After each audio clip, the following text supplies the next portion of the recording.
इसने अपनी माँ को फोन लगाया, माँ जी आपके घर पर जो बहू बनकर आई वो किसी की बिटिया है, और वो अगर बिटिया है तो कभी उसकी अवहेलना मत करना, उसके माँ बाप को ताना मत सुनाना। कि जितने भी लोग यहाँ सुन रहे हैं और भारत में सुन रहे हैं, बेटी पिता के लिए बेटी होती तो बड़ी प्रिय है, और बात भी सही है। सबसे ज्यादा घर में एक बेटी ही ऐसी है जो अपने पिता की सबसे ज्यादा खुरक करती, पिता का ध्यान सबसे ज्यादा कोई रखती है तो बेटी।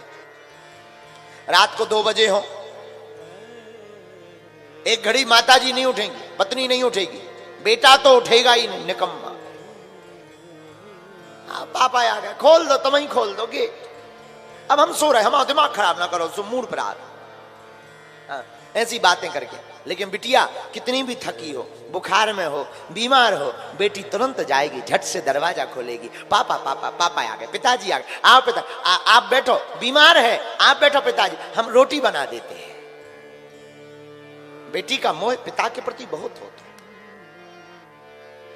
और पिता का भी बिटिया के प्रति बहुत मोह होता है। हम तो देखते रहते हैं,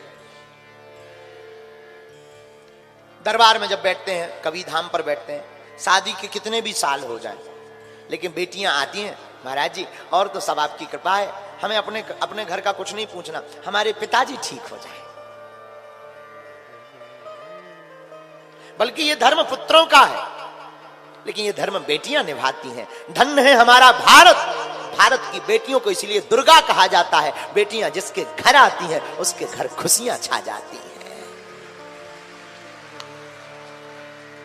बेटियां,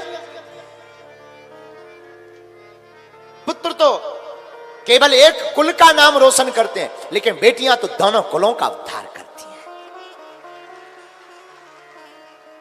हमारा मानना है, हम आप लोगों से भी प्रार्थना करेंगे।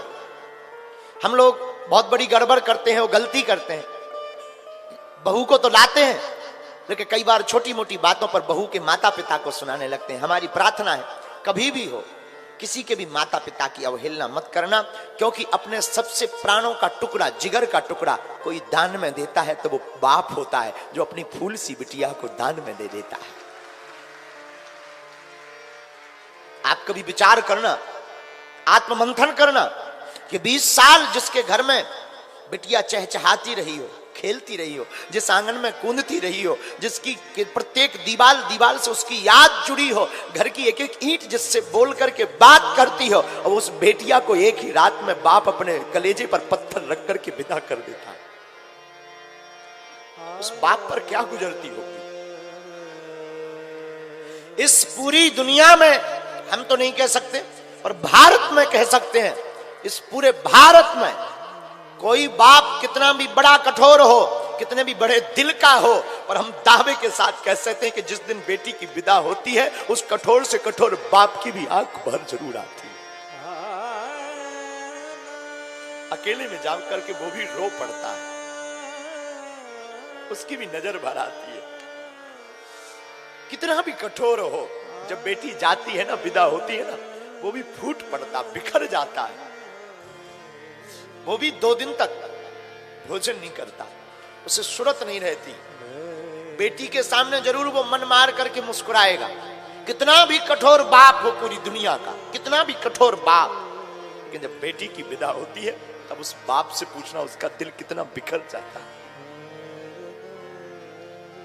इसलिए हमारी प्रार्थना है आप सबसे, सागर के वासियों से प्रार्थना करते हैं, अपने घर में महाभारत मत करना। तुम्हारे घर पर कोई बहू आए ना, बहू बनकर के आए तो क्षमा करना, वो बहू जरूर है तुम्हारी, लेकिन वो किसी की बिटिया भी है, ये मत भूल जाना। वो किसी की बेटी भी तो है, और वो जिसकी बेटी है उससे कभी पूछना, उस बाप से पूछना, उसने अपना तन मन धन सब कुछ लगाया, वो एक रात में विदा कर देता। और हम लोग बारात से आकर के इतनी बुराइयां करते, अरे नमक को नहीं पूछा, पानी को नहीं पूछा, हमको चाय नहीं पिलाई, फूफा जी को कपड़ा नहीं दिए, अरे ये तो सब हाथ का मैल है, खाना पीना तो ये सब साफ चलता रहेगा। होटलों में जाकर के तुम सर्विस ले सकते हो, बहुत अच्छी सर्विस ले सकते हो 100 रुपया खर्च करके। लेकिन हम तुमसे प्रार्थना करना चाहते हैं हाथ जोड़कर, उस बाप के बारे में कभी तुम कल्पना करना जिस बाप ने अपनी बेटी के विवाह के लिए 1 साल पहले से सोना छोड़ दिया हो, जूता खरीदना छोड़ दिया हो, कपड़ा खरीदना छोड़ दिया हो कि हमारी बेटी की विदा में कोई कमी ना रह जाए। हम कपड़े नहीं लेंगे पर हमारी बिटिया के आने वाले रिश्तेदारों को कोई कमी नहीं होने देंगे। कभी आप आत्ममंथन करना उस बाप के बारे में। वो 1 साल पहले से नहीं सोता है, 1 साल पहले से ये अचार खिलाएंगे, ये ना ये आम तोड़वाना था, ये अचार खवाएंगे बारातियों को, ये स्वागत में टिफिन देंगे, ये हम कपड़ा पहुंचाएंगे रिश्तेदारों के यहाँ, ये हम टोपरी पहुंचाएंगे अपने रिश्तेदारों के यहाँ। और प्रार्थना करना, वस्तुएं तो लिपती आती जाती रहती है, राजा से रंग, रंग से राजा व्यक्ति बन जाता है, परंतु याद रखना व्यक्ति का संबंध लौट कर नहीं आता है। इसलिए नाता को भुनाना, नाता को बनाना।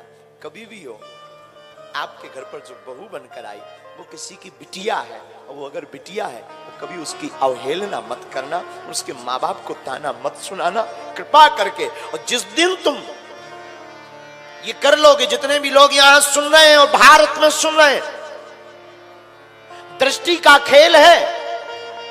अगर तुम्हारे घर में कलेश होता है तो कहीं ना कहीं यहीं से कारण प्रारंभ होगा। और अगर तुम अपने घर में सुख शांति चाहते हो तो आज की हमारी कथा सुनकर के जाना। तुम्हारी जिंदगी में बदलाव ना आए तो कर रहना, लेकिन जीवन में उतार करके जाना कथा को। तो तुमको एक सत्य घटना सुनाता हूं। एक नया नया विवाह है, एक गरीब घराने की बेटी थी, दिखने में बड़ी सुंदर थी, तो अमीर घराने में उसका विवाह तय हो गया। विवाह हुआ, अमीर घराने में आई, अमीर घराने में आकर के वो बड़ी प्रसन्न, घर वालों ने बड़ा स्वागत किया क्योंकि दिखने में बड़ी अच्छी, गुणवान थी, सुयोग्य थी, बड़ी सरल थी, बड़ी सहज थी। इसलिए लोगों ने, परिवार वालों ने, उस बच्चे ने, उसकी मां ने, सासू मां ने स्वीकार कर लिया। दीपावली आई तो दीपावली के बाद एक नियम होता है मिठाई भेजने का। बहू के घर से ससुराल पक्ष में मिठाई के डिब्बा आते हैं, जो ससुराल में पूरे परिवार को बांटा जाता है। ये तो थे बड़ी गरीब घर से। इसने अपनी मां को फोन लगाया, मां जी दीपावली आ गई है, अब सासू मां पूछेगी मिठाई, तो क्या कुछ व्यवस्था बनी क्या? मां ने कहा, बिटिया तुझे तो पता है उधार उठाकर तेरे पिता ने शादी की है, अभी कर्जा ही 3.5 लाख चढ़ा है, अपने घर पर एक अन्न का दाना नहीं। बेटी फिर भी मैं कुछ व्यवस्था करके कुछ मिठाई भेजती हूं। शाम को मां ने दोबारा फोन लगाया, बिटिया 1000 रुपया की व्यवस्था हो गई है, मैं तेरे घर पर ना 5 किलो मिठाई भेजती।